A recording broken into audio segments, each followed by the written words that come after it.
So the first question it was discuss the structural anomalies in the allosomes. But इतना बेकार लिखा है कईयों ने कि मुझे ये आइडिया मिला है या फिर मुझे ये वहाँ से एक्सप्रेशन मिला है कि आपको स्ट्रक्चरल अनोमलीज़ के बारे में पता नहीं है कि स्ट्रक्चरल अनोमलीज़ होती क्या है। ठीक है, कईयों ने स्ट्रक्चरल अनोमलीज़ की जगह पे जनरल सारी अनोमलीज़ लिख दी, एन्यूप्लाइडी, यूप्लाइडी, पोलीप्लाइडी, सब कुछ लिखना स्टार्ट कर दिया। वो स्ट्रक्चरल अनोमलीज़ नहीं है, they are called the numerical anomalies and moreover they are not happening in the human beings. So why we are bothered about that? We are studying anthropology. Anthropology में जो humans में हो रहा है वहीं उसी के ऊपर प्रश्न पूछे जाएंगे, उसी के ऊपर क्वेश्चंस पूछे जाएंगे। In human beings you have structural aberrations. Structural aberrations होते हैं हमारे पास। ओके, बहुत ज़्यादा बीमारियां जो हैं, for example we have the Burkitt's lymphoma. ठीक है, उसमें भी आपके पास स्ट्रक्चरल एब्रेशंस हैं। You have cri du chat syndrome, उसमें भी आपके पास स्ट्रक्चरल अनोमलीज हैं। यू हैव टर्नर सिंड्रोम, उसमें भी आपके पास स्ट्रक्चरल अनोमलीज होती हैं। यू हैव इंटरसेक्स, उसमें भी स्ट्रक्चरल अनोमलीज हैं। ठीक है, सो जो चीज़ें इंसान के ऊपर निर्भर करती हैं या फिर इंसान में होती हैं, एंथ्रोपोलॉजी में हम सिर्फ उन्हीं चीज़ों को पढ़ते हैं। Okay, so here the question was on the structural anomalies. Structural anomalies का मतलब क्या है कि क्रोमोसोम की मोर्फोलॉजी में, नॉट इन नंबर, दो तरह की अब्रेशंस हैं। You have two types of abrasion. अगर अब्रेशंस की बात करें, दो तरह के अब्रेशंस दिखाई देते हैं। The first is the numerical aberration, the second is the structural abrasion.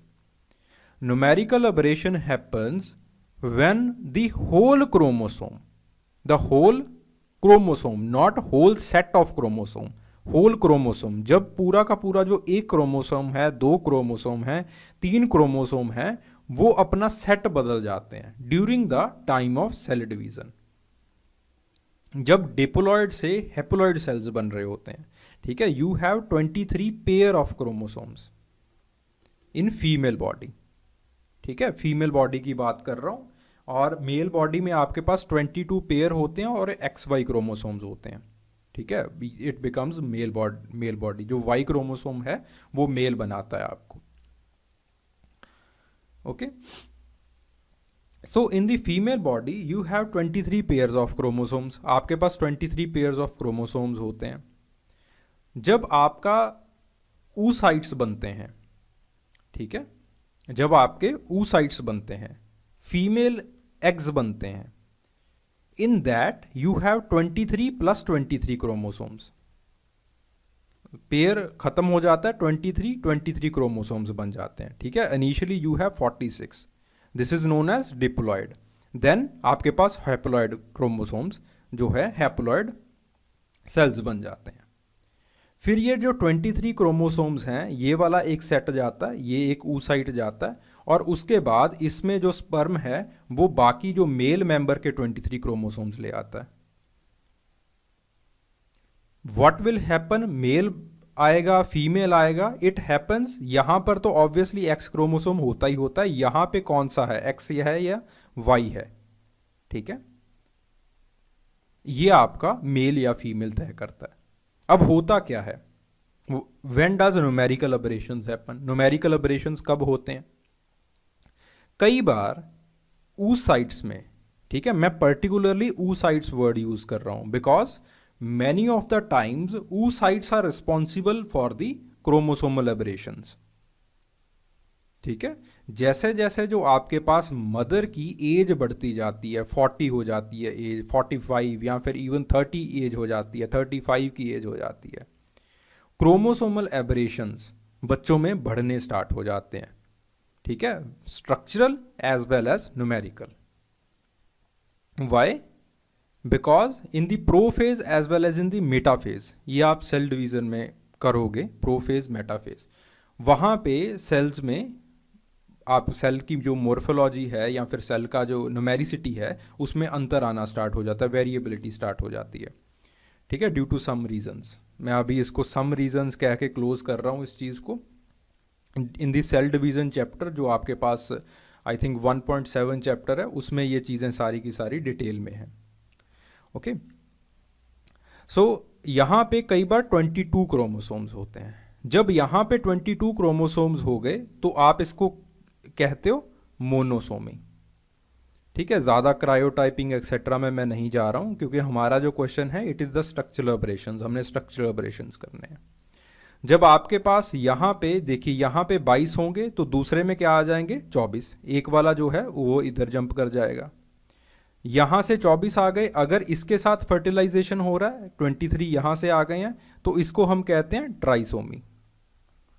ये तो होते हैं भाई न्यूमेरिकल ऑपरेशंस। इंसान सिर्फ दो तरह की ऑपरेशंस ही, दो तरह के न्यूमेरिकल ऑपरेशंस ही झेल पाता है ज़्यादातर कंडीशंस में, जनरल कंडीशंस में। एक है मोनोसोमी, दूसरा होता है ट्राइसोमी। ठीक है, देयर आर एक्सेप्शंस, मैं एक्सेप्शंस को नकार नहीं रहा हूं, मैं जनरल कंडीशंस की बात कर रहा हूं। Okay, now come to the structural aberrations. Structural aberrations में क्या होता है कि पूरा का पूरा एक क्रोमोसोम लूज नहीं होता है, पूरा का पूरा एक क्रोमोसोम गेन नहीं होता है। Sometimes you have just lost a part of the chromosome, sometimes you have just gained a part of the chromosomes, sometimes chromosomes just reorient themselves. Morphology, what is the morphology of the chromosome? Chromosome की morphology क्या है? Chromosome में एक centromere होता है और then you have the two sister chromatids. In chromatids के ऊपर आपके पास जीन्स पड़े होते हैं।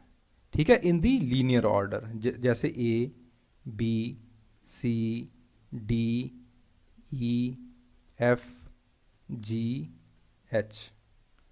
तो आपने जीन्स लिख दिए। ठीक है, इस लीनियर ऑर्डर में जीन्स पड़े होते हैं। कई बार ए और बी जो जीन्स हैं वो चले जाते हैं, वो कट जाते हैं, तो आपके पास क्या बचता है? जो अगला क्रोमोसोम बनता है आपके पास, अगला क्रोमोसोम जो बचता है आपके पास, वो क्या बचता है? सी, D, E, F, G, H. ठीक है, ये एच। तो ए और बी हमेशा के लिए चले गए, इसको कहते हैं डिलीशन।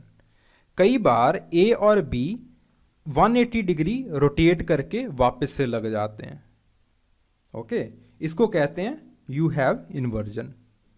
कई बार ए और बी डुप्लीकेट कर जाते हैं, अपने आप को डुप्लीकेट करके कहीं और लग जाएंगे, इसको कहते हैं डुप्लीकेशन। ओके, सो इस तरह से आपके पास बहुत सारे मोर्फोलॉजिकल एबरेशंस हैं।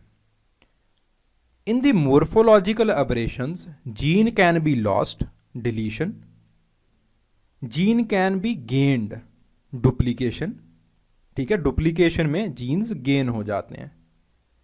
And in some cases gene can neither be lost nor be gained, but they translocate themselves, for example inversion. ठीक है, so these are the aberrations in the morphology of the chromosomes. ये आपके पास morphology में ये अबरेशंस आते हैं। ठीक है, चलिए टाइप्स करते हैं और धीरे धीरे आपको जो चीज़ें हैं वो पता लगनी शुरू हो जाएंगी। So the first is the deletion. Deletion दो तरह की होती है। The first one it is the terminal, दूसरा है intercalary deletion. In the terminal deletion the chromosome और the genes they are lost forever एवर। डिलीशन इट इज परमानेंट, ये आपके पास परमानेंट होती है। This chromosomal mutation, sometimes it is also known as chromosomal mutation, this chromosomal mutation it is permanent, ये आपके पास परमानेंट होती है। For example let say you have A, B, C, D, E, F, G और H. अब आपके पास terminal deletion हुआ। टर्मिनल डिलीशन का मतलब जो है वो ए और बी परमानेंटली डिलीट हो गए, परमानेंटली लूज हो गए, परमानेंटली ब्रेक हो गए। ठीक है, और जो आपके पास क्रोमोसोम बचा वो था सी, D, E, F, G, H. ठीक है, वो इस तरह से आपका जो क्रोमोसोम है वो आपके पास बच गया। ठीक है, मतलब जो ए और बी जीन्स हैं वो हमेशा के लिए चले गए। Genes are in the linear arrangement, और इस तरह से आपके पास टर्मिनल डिलीशन हो गया। दूसरा है inter calorie deletion. Inter calorie deletion का मतलब जो आपका डिलीशन हो रहा है वो बीच में से हो रहा है। Okay, for example you have A, B, C, D. ठीक है, यहाँ पे सी है, यहाँ पे डी है, यहाँ पे ई, एफ, जी और फिर एच। ठीक है, मान लीजिए कि आपके पास एफ और ई ये दो ब्रेक अवे हो गए, ये दो टूट गए, और जो आपके पास बाकी क्रोमोसोम बचा वो क्या होगा? इट बिकेम, ठीक है, मान लीजिए ये वाला जो ब्रांच है वो ऊपर चला गया। ठीक है, सो बाकी जो क्रोमोसोम आपके पास बचा वो आ गया आपके पास एच, यहाँ पे जी। ठीक है, फिर उसके बाद यहाँ पे डी, यहाँ पे सी, यहाँ पे बी, यहाँ पे ए। मैंने इन्वर्ट करके चीज़ों को लिख दिया। ठीक है, कैसे भी लिख दो, ऐसे लिखना ऐसे लिख दो, इधर लिखना इधर लिख दो, जैसे भी करना चाहते हो वैसे आप कर सकते हो। ठीक है, this is known as intercalary deletions. In the intercalary deletions you have two breaks. दो बार आपका जो क्रोमोसोम है वो टूटता है। ठीक है, दो बार क्रोमोसोम टूट के जो बीच वाला पोर्शन है वो निकल जाता है, और जो बाकी दो वाले पोर्शंस हैं जो ब्रोकन अवे एंड्स हैं वो आपस में जुड़ जाते हैं। ठीक है, इसको आप कहते हो इंटर कैलोरी डिलीशन। उसके बाद आता है डुप्लीकेशन। ओके, डुप्लीकेशन चार तरह के होते हैं। डुप्लीकेशन का मतलब जीन्स का डुप्लीकेट होना, जीन्स का गेन होना। डिलीशन में हम जीन्स को लूज कर रहे हैं, डुप्लीकेशन में हम जीन्स को क्या कर रहे हैं? गेन कर रहे हैं। ठीक है, डिलीशन का कोई एग्जांपल आपके पास, for example you have the cri du chat syndrome. Cri du chat syndrome में क्या होता है? ऑन द फिफ्थ क्रोमोसोम का पी एंड उसका डिलीशन होता है। ठीक है, जो आपके पास पी ब्रांच है या फिर जो पी क्रोमेटिड है आपके पास। ठीक है, पी किसको रिप्रेजेंट करती है? स्मॉल ब्रांच को, जो आपके पास स्मॉल ब्रांच होती है। ठीक है, उसको करती है। तो deletion of the small branch of the fifth chromosome, ये क्या करता है आपके पास? क्राइडू चार्ट सिंड्रोम। देन डुप्लीकेशन में चार तरह के डुप्लीकेशन होते हैं। डुप्लीकेशन का मतलब दैट यू आर गेनिंग। ठीक है, you are gaining the genes, आप जीन्स को गेन कर रहे हो। ठीक है, so the first is the tandem duplication. Tandem का मतलब क्या है? वहीं पे होना। ओके, टेंडम डुप्लीकेशन, मान लीजिए आपके पास ये क्रोमोसोम है A, B, C, D, E, F, G. ठीक है, ये आपके पास क्रोमोसोम्स के ऊपर जीन है। मान लीजिए डुप्लीकेशन ए और बी की हो गई, तो जो आपके पास टेंडम डुप्लीकेशन बनेगा, जो आपके पास नेक्स्ट क्रोमोसोम बनेगा, फाइनल क्रोमोसोम आपके पास बनेगा, वो क्या होगा? This chromosome. ठीक है, ए, बी, डुप्लीकेट हो गए ए, बी, फिर उसके बाद फिर से स्टार्ट हो गए ए, बी, सी, और ये आगे चलता गया। ठीक है, उसी जगह के ऊपर डुप्लीकेशन हो गई, इसको कहते हैं tandem duplication. Then you have reverse duplication. In the case of reverse duplication, let's say आपके पास डुप्लीकेशन हुई और रिवर्स ऑर्डर में जो आपके पास जीन्स हैं वो क्रोमोसोम के ऊपर लग गई।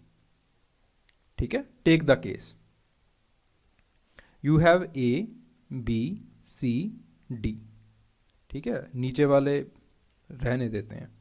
ठीक है, और फिर उसके बाद जो फाइनल क्रोमोसोम आपके पास बना वो बना आपके पास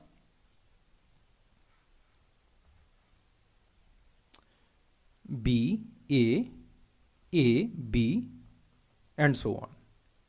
ठीक है, कि रिवर्स होके आपके पास जो जीन्स हैं वो लग गई। ठीक है, this is known as the tandem duplication, sorry reverse tandem duplication. Tandem में सीधा, रिवर्स टेंडम में आपके पास जो है वो जीन्स उल्टा हो गई। देन आपके पास अगला आता है डिस्प्लेस्ड डुप्लीकेशन। डिस्प्लेस्ड डुप्लीकेशन कब होता है? मान लीजिए डुप्लीकेशन हुआ है, you have chromosome A B C D. ठीक है, डुप्लीकेशन हुआ है ए और बी का, लेकिन साथ साथ नहीं लगी, ये कहीं और लग गई। होमोब्रांचल का मतलब उसी ब्रांच के ऊपर लगी हैं। फॉर एग्जाम्पल होमोब्रांचल का मैं आपको एग्जाम्पल देता हूं कि आपके पास जो जीन्स हैं वो इस तरह से लग गई। ए बी का डुप्लीकेशन हुआ, फिर सी आ गया, फिर उसके बाद ए, फिर उसके बाद बी, फिर उसके बाद डी। ठीक है, कि अब एक ही ब्रांच के ऊपर जीन्स रही हैं, लेकिन ए बी का डुप्लीकेशन हुआ है तो ए बी के साथ ही जीन्स नहीं लगी हैं, ए बी से हट के जीन्स लगी हैं। अगर यही जो ए बी जीन्स हैं यहां पे मान लीजिए है ई एफ जी एच, ये ए बी जीन्स लगती हैं अगली ब्रांच के ऊपर आके, नेक्स्ट ब्रांच के ऊपर, निचली ब्रांच के ऊपर आके लगती हैं। ठीक है, तो ये बनता है आपके पास, let's say you have A B C D और डुप्लीकेशन हुआ है, आगे चल के यहाँ पे लगती हैं A B E F G H, इस तरह से। ठीक है, दिस इज दी हेट्रोब्रांचियल, ये हेट्रोब्रांचियल बन गया। ओके, सो ये आपके पास टेंडम डुप्लीकेशन हो गया, रिवर्स डुप्लीकेशन हो गया, डिस्प्लेस डुप्लीकेशन हो गया, and the next one is the transpose duplication.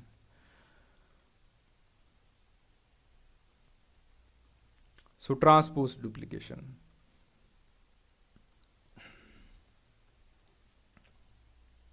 So what happens in the transpose duplication is कि आपके जो क्रोमोसोम्स हैं, आपके जो जीन्स हैं वो डुप्लीकेट करते हैं, लेकिन सिस्टर क्रोमेटिड के ऊपर या फिर उसी ब्रांच के ऊपर जाके नहीं लगते, वो दूसरे नॉन होमोलोगस क्रोमोसोम के ऊपर जाके लग जाते हैं। ठीक है, it gets attach to the next non homologous chromosome. Okay, मान लीजिए आपके पास ये दो क्रोमोसोम्स हैं, one is A B C D E F G H. Okay, और इसके साथ दूसरा नॉन होमोलोगस क्रोमोसोम है आई जे के एल एम एन। ओके, यहां से डुप्लीकेट होते हैं ए और बी, डुप्लीकेट होते हैं, डिलीट नहीं होते हैं। ठीक है, इसमें आपको वो नहीं होना, इसमें कंफ्यूज नहीं होना है। ठीक है, तो ये डुप्लीकेट होके यहाँ पे जाके लग जाते हैं, ये बन जाता ए बी आई जे के एल एम एन। ठीक है, ये इस तरह से जो है वो सीक्वेंस बन जाता है, जो अगला सीक्वेंस बनता है। मैं जानबूझ के क्रोमोसोम बार बार ड्रॉ नहीं कर रहा हूँ, I am hoping you are understanding. ठीक है, क्योंकि ये तो ऑनलाइन क्लास है, मुझे आपकी शक्ल भी नहीं दिखाई दे सकती। तो this is the transposed. Transposed में क्या होता है कि आपके पास duplication of one branch of the chromosome. ठीक है, एक जो जीन्स हैं एक ब्रांच की, वो डुप्लीकेट होके दूसरे नॉन होमोलोगस क्रोमोसोम के ऊपर जाके अटैच हो जाती हैं। ठीक है, this is known as the transposed duplication. ठीक है, the keyword is non homologous. ठीक है, एक जैसा नहीं होता है, it is non homologous chromosome. Then inversion. Inversion दो तरह का होता है, one is the paracentric, other is the pericentric. So inversion का मतलब क्या है कि आपके पास जो जीन्स का ऑर्डर है या फिर जो आपके पास जीन्स हैं वो 180 डिग्री रोटेट होके वहीं लग रही हैं। जो पहला केस हमने किया था, the first case was of the deletion. Deletion में हम लोगों ने क्या किया था, that you have the loss of genes. आप एक ब्रांच के सिरे से या फिर बीच में से कुछ जीन्स को, कुछ जेनेटिक मटेरियल को लूज कर जाते हो। This was the deletion. दूसरा केस आया डुप्लीकेशन का। उन duplication, what you saw in the case of duplication, you have the net gain of the genetic material. आपको जेनेटिक मटेरियल का गेन हो रहा है। But in the case of inversion you have neither gain nor lost the genetic material. The genetic material just interchanges its order. Genetic material सिर्फ अपना जो order है उसको रीअलाइन करता है, उसको इंटरचेंज करता है। This is known as inversion. इसको आप इन्वर्जन कहते हो। इन्वर्जन दो तरह का होता है, पैरासेंट्रिक और पेरीसेंट्रिक। ठीक है। पैरासेंट्रिक में centromere is not involve, pericentric centromere is involve. ठीक है। In the paracentric let say you have A B C D E F G. ठीक है। तो ये ई है, ये एफ है, ये जी है, ये ए है, बी है, सी है और ये डी है। ठीक है। इस तरह से जो आपके जीन्स हैं वो अलाइंड है। इन पैरासेंट्रिक व्हाट हैपन्स, लेट से बीच में से बी और सी ये 180 डिग्री रोटेट कर गए। इट बिकेम, आपके पास ये क्रोमोसोम है, ठीक है, आपके पास ये बन गए ए सी बी डी। उसी ब्रांच के ऊपर, यानी कि centromere, this is D not a, this is D. ठीक है। उसी ब्रांच के ऊपर आपके पास 180 डिग्री का एक शिफ्ट हो गया, एक इन्वर्जन हो गया। ठीक है। 180 डिग्री का यहां पे इन्वर्जन हो गया। The rest is the same, E F G. Okay. Then you have the pericentric. Pericentric में the centromere is involve. For example let say genes का आपके पास है A B C D E F G H. ठीक है। D और ई यहां पे 180 डिग्री का इन्वर्जन हो जाता है। And then the sequence becomes A B C E, centromere यहां पे आ जाता है D F G H. Got the point ना। आपके पास 180 डिग्री का इन्वर्जन हो जाता है सेंट्रोमियर के along. The centromere is involve. This is the pericentric. ठीक है।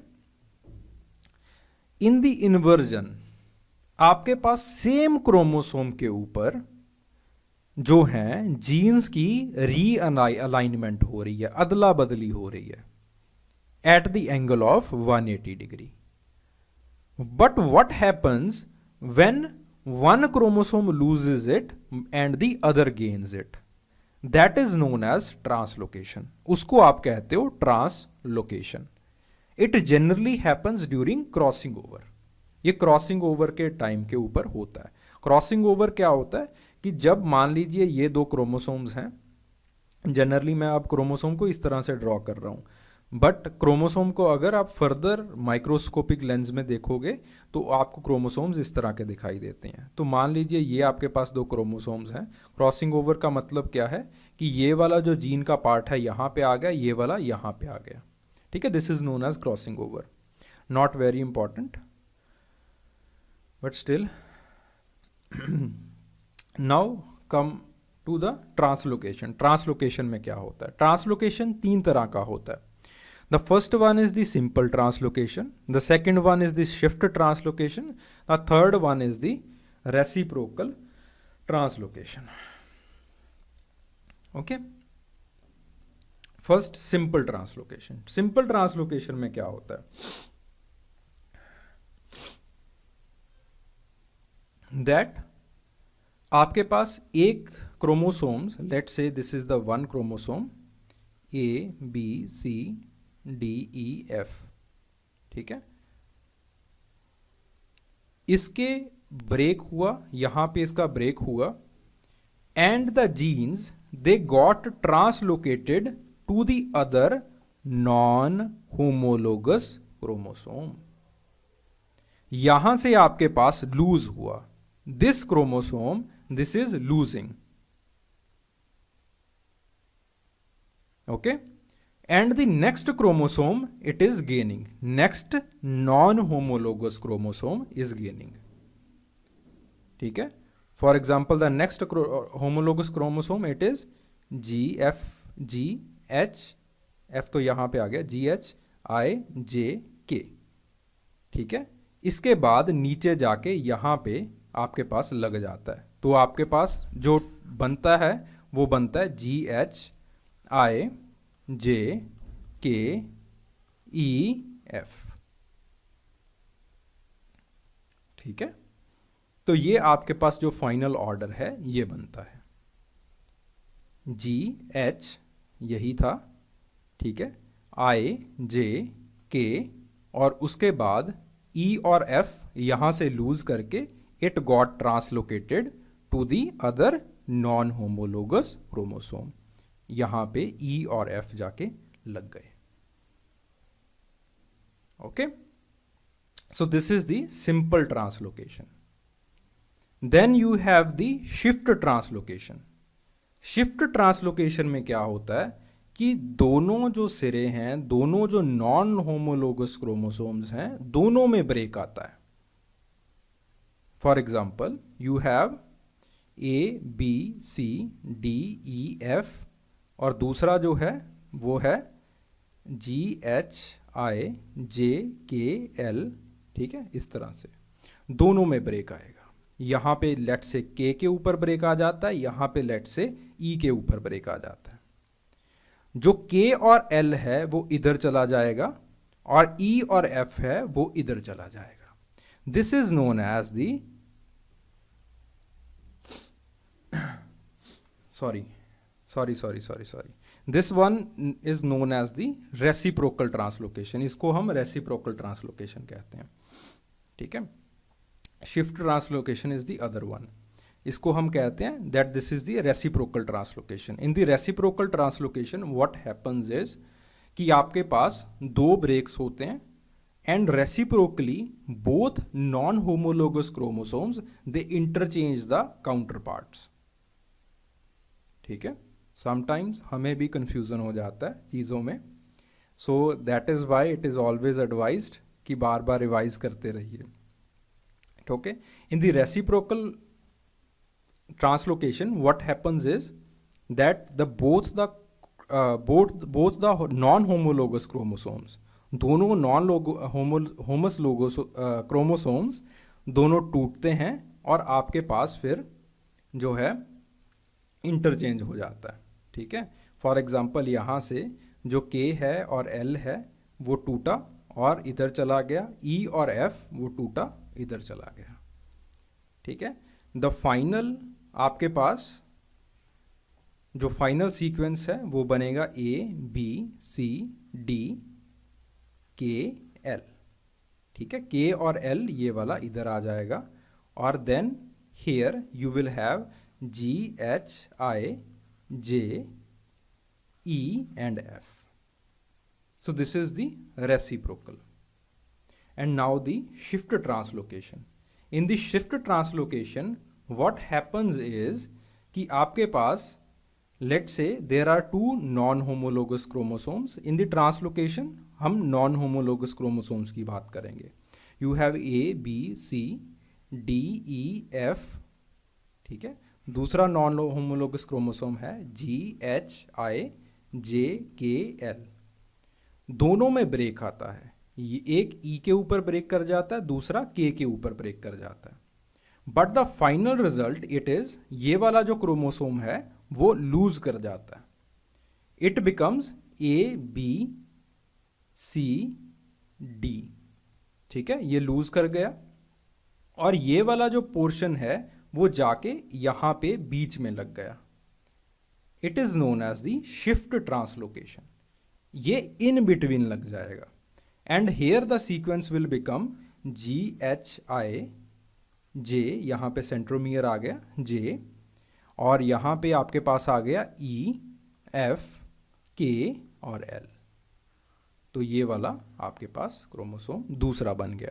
So this is the second hetero और second non homologous chromosome. Okay, so these are the structural aberrations, ये आपके पास स्ट्रक्चरल एब्रेशंस होते हैं। जैसे आप लोगों ने आंसर्स लिखे थे, आंसर्स को देख के ऐसे लगता था कि you are not even knowing the basics of the structural aberrations, की स्ट्रक्चरल एब्रेशंस के टाइप्स क्या होते हैं, etcetera etcetera. Okay, so in the case of the Burkitt's lymphoma, दो तरह के जो इंसान में तीन तरह के डिसीजेस बहुत कॉमन है due to the structural aberrations. The first one is the Turner syndrome. In the case of the Turner syndrome what happens is कि एक एक्स क्रोमोसोम आपके पास पूरा आ जाता है, दूसरे एक्स क्रोमोसोम में डिलीशन होती है, इट रिप्रेजेंट्स, ये जो माइनस का साइन होता है it represent deletion. Either it is half deleted, कुछ ये डिलीट हो गया होता है, कुछ इसके जो जीन्स हैं वो चले गए होते हैं। समटाइम्स ये जो एक्स क्रोमोसोम है ये आपके पास बिल्कुल भी नहीं आता है, ठीक है, it is represented by 0। Both of the cases it causes the Turner syndrome, दोनों केसेस में आपके पास जो है वो टर्नर सिंड्रोम होता है। ठीक है, in the next case you have the cri du chat syndrome. एक और जो आपके पास केस होता है वो होता है क्राइडू-चार्ट सिंड्रोम का। क्राइडू-चार्ट सिंड्रोम में आपके पास 5th क्रोमोसोम की जो शॉर्ट आर्म है, पी आर्म है, वहां पे डिलीशन हो जाता है। Okay, you have the cri du chat syndrome.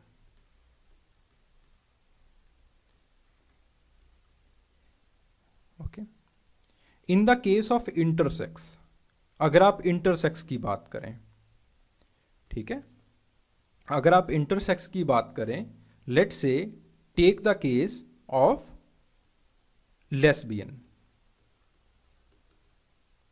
ठीक है, तो अगर आप इंटरसेक्सेस की बात करें, लेट्स से पर्टिकुलरली आप लेस्बियंस की बात करें या फिर लेस्बियनिज्म की बात करें, sometimes what happens is that you have 2x chromosomes.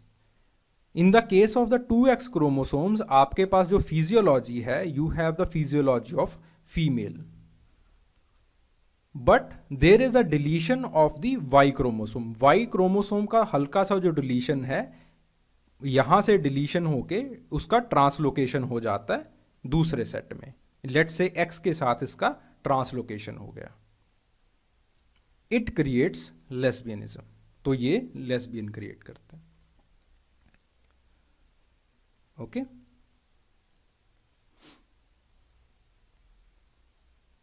In the case of the Klinefelter syndrome, आपके पास क्लेनफेल्टर सिंड्रोम की अगर बात करते हैं, sometimes the whole X is there, sometimes an arm of X is there, both of them causes the Klinefelter syndrome.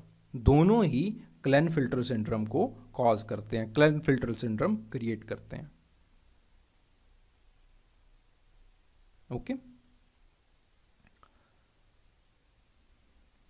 so these are the cases in which the sex chromosomes, the X and Y, उनके deletion से, उनके translocation से आपके पास ये जो चीज़ें हैं ये हो रही हैं।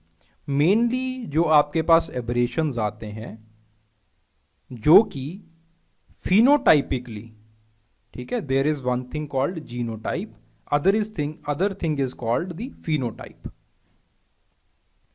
ठीक है, जीनोटाइप का मतलब होता है that what genes are present, what is the genetic makeup. phenotype का मतलब होता है what is the physical makeup. in the case of the genetic makeup, ठीक है, जेनेटिक मेकअप को आप जीनोटाइप कहते हो. जनरली जो आपके पास डिलीशन है और आपके पास ट्रांसलोकेशन है, it causes the aberration in the phenotype. Therefore in the case of the deletion and translocation, generally उनको ज़्यादा हम सिंड्रोम्स के साथ, डिसीजेस के साथ एसोसिएट करते हैं. ठीक है, मैं दोनों वर्ड्स को यूज़ कर रहा हूँ, मैं सिंड्रोम्स को भी यूज़ कर रहा हूँ, डिसीजेस को भी यूज़ कर रहा हूँ. For example, take the case of the super male. Super male is just a syndrome, it is not a disease. Initially जब आपके पास सुपर मेल को सबसे पहले स्टडी किया गया तो वहाँ उसको प्रिजन में स्टडी किया गया था. तो सुपर मेल को डिसीज बताया गया कि आपके पास, जिनके पास एक एक्स्ट्रा जो आपके पास वाई क्रोमोसोम है, so this is the karyotype of the super male syndrome. आपके पास 2 वाई होते हैं. जिसके पास एक एक्स्ट्रा वाई क्रोमोसोम है, उनकी जो प्रवृत्ति है वो बहुत घातक प्रवृत्ति हो जाती है. ठीक है, वो बहुत ज़्यादा वायलेंस में बिलीव करना स्टार्ट कर देते हैं, वायलेंट हो जाते हैं, एक्सेट्रा एक्सेट्रा एक्सेट्रा. ओके, सो इस केस में आपके पास क्या होता है, बट दो studies they were done in the prison. ठीक है, तो आपके पास सुपर मेल जो सिंड्रोम है, अगर आपके पास सुपर मेल क्रायोटाइप है, then it may not cause any disease, but it is just a syndrome. Syndrome कैसे होगा, आपके मुंह पे एक्ने ज़्यादा आएंगे. ठीक है, मुंह के ऊपर आपके जो एक्नेज आते हैं, जब बच्चा किशोर अवस्था में पहुंचता है तो मुंह के ऊपर आपके पिंपल्स आना स्टार्ट हो जाते हैं, एक्नेज आना स्टार्ट हो जाते हैं. तो एक्नेज आना ज़्यादा स्टार्ट होंगे. आपकी जो हाइट है वो अब नॉर्मली लॉन्ग होगी. ठीक है, बिल्कुल अमिताभ बच्चन लगोगे आप. ठीक है, so this is a syndrome, not a disease. तो जनरली स्पीकिंग आपके पास 2 तरह की चीज़ें हैं जो कि सिंड्रोम या फिर डिसीज क्रिएट करती है. The one is the deletion, other is the translocation. The second question, it was right a short note on gene. Generally सबने प्रॉपर मटेरियल लिख रखा था, सबने प्रॉपर मटेरियल लिखा था, लेकिन 2-3 चीज़ें लिखनी यहाँ पे ज़रूरी हैं. So the first thing, it is the structure of the gene. Gene का स्ट्रक्चर लिखना ज़रूरी है. The second is the functioning of the genes. ये 2 चीज़ें लिखनी ज़रूरी हैं आपको. ओके, बाकी सबने बढ़िया से लिखा था कि जीन्स क्रोमोसोम्स के ऊपर होती हैं, आप जेनेटिक मैपिंग कर सकते हो, एक्सेट्रा एक्सेट्रा एक्सेट्रा एक्सेट्रा. वो चीज़ें भी आप लिख सकते हो, लेकिन 2 चीज़ें लिखनी ज़रूरी हैं. One is the structure of the gene and second is the function of the gene. ठीक है, कि जीन फंक्शनिंग कैसे करती है. ये आपके पास दूसरा क्वेश्चन था, write a short note on gene. The third question, it was the differentiation between the Klinefelter syndrome and the Turner syndrome. ठीक है, टर्नर सिंड्रोम और क्लेनफेल्टर सिंड्रोम के बीच में आपने डिफरेंशिएशन करना था या फिर आपने उस चीज़ों को डिस्कस करना था. ठीक है, so the first thing which is important is the karyotyping. दोनों का क्रायोटाइप लिखना ज़रूरी है. दोनों का जेनेटिक मेकअप क्या है वो लिखना ज़रूरी है. ठीक है, वेदर इट इज़ XXY और वेदर इट इज़ XO या फिर X0. ठीक है, क्रायोटाइप लिखना दोनों का ज़रूरी है. You have to write that properly. Karyotyping लिखिए. ठीक है, देन सभी ने जो क्लिनिकल सिंड्रोम्स हैं वो बहुत अच्छे लिख रखे थे. ठीक है, हर एक क्लिनिकल सिंड्रोम प्रॉपर प्लेस पे था. That is good. ठीक है, क्लिनिकल सिंड्रोम आपको लिखना है, क्रायोटाइपिंग लिखनी है. So thank you very much. And if you have any doubt, any query, do write in the comment section. Comment section में ज़रूर लिखिए, ठीक है. I'll try to address that query. Thank you.